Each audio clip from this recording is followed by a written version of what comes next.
প্রত্যেকটা বাবা মায়ের কাছেই কিন্তু তার সন্তান একটু স্পেশাল হয়, তাই না? সন্তানরা কোনো আবদার করলে যতই কষ্ট হোক না কেন বা যতই ঝামেলা থাকুক না কেন, প্রত্যেকটা বাবা মাই কিন্তু চেষ্টা করে পূরণ করার।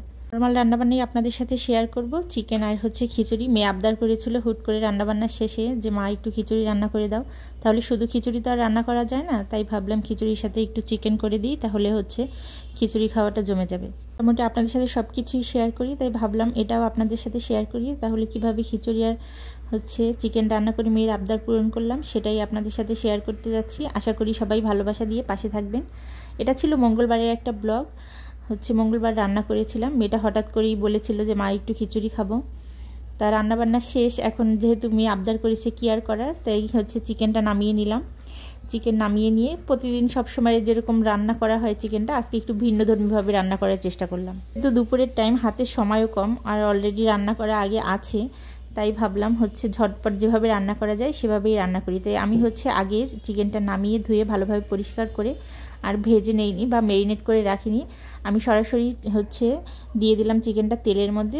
তেলের মধ্যে দেওয়ার পর পানিটা যখন একটু শুকিয়ে গেছে তখন আমি সব মশলাগুলো অ্যাড করে দিলাম। এখানে আমি দিয়েছি তেজপাতা, শাল, এলাচ, আর দিয়েছি আদা রসুনের পেস্ট, আর পেঁয়াজ, আর হলুদ, লবণ, মরিচ, যেগুলো নর্মালি চিকেন রান্না করার লাগে। ভাজা জিরের গুঁড়ো দিয়ে কষিয়ে নিলাম। মশলাটা কষানো হয়ে গেলে আমি এর মধ্যে কিছুটা আলু দিয়েছি, কারণ বাচ্চারা তো আলু ছাড়া খেতে পারে না, তাই আলু দিয়েও ঢাকনা দিয়ে কিছুক্ষণ ঢেকে কষাবো। এই ফাঁকে আমি চাল আর ডাল ধুয়ে রেখেছিলাম। আমি 3 ধরনের ডাল অ্যাড করেছি, ছোলার ডাল, মুগের ডাল আর মসুরি ডাল। খিচুড়িতে ডালের পরিমাণ যত বেশি হয় আমার কাছে খিচুড়িটা খেতে ততটাই বেশি মজা লাগে। যেহেতু আমার হাতে সময় কম ছিল, তাই ছোলার ডাল আমি আগে একটু গরম পানিতে ভিজিয়ে রেখেছিলাম। তারপর চাল ডালটা সব একসাথে দিয়ে আমি অল্প একটু সময় ভেজে পরিমাণ মতো পানি আর কয়েকটা কাঁচামরিচ দিয়ে ঢাকনা দিয়ে ঢেকে দিলাম। ওপাশে খিচুড়িটা হতে হতে এপাশে আমার গোশটা কিন্তু কষানো হয়ে গেছে। আর এতে আমি পানি অ্যাড করে দেবো এখন।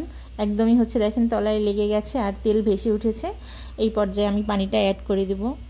অ্যাড করে দিয়ে ঢাকনা দিয়ে ঢেকে দিব। এপাশে খিচুড়িটা হতে হতে চিকেনটাও হয়ে যাবে। আর চারোপাশে অনেক ধরনের শব্দ হয়, ভয়েস দিতে গেলেই এমন হয় যে চারোপাশ থেকে বিভিন্ন ধরনের শব্দ আসে। আশা করি ক্ষমা সুন্দর দৃষ্টিতে দেখবেন। এই প্রবলেমটা মনে হয় কমন হয়ে গেছে। এটা মনে হয় সবার ভিডিওতেই এরকম সাইড নয়েজ আসে কম বেশি।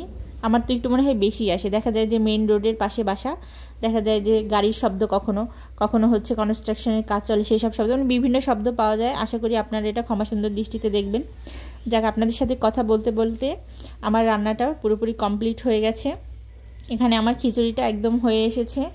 তবে আর ঘি ছিল না বলে আজকে আর ঘি দিতে পারিনি। তবে এই পর্যায়ে যদি একটু ঘি দেওয়া যায় বা একটু ধনেপাতা কুচি দেওয়া যায়, খেতে কিন্তু বেশ ভালোই লাগে। আমার খিচুড়িটা একদমই ঝরঝরা হয়েছে এবং অনেকটাই মজা হয়েছিল। মাখো মাখো খিচুড়িও না, আর একদম পারফেক্ট, অতিরিক্ত শক্ত না।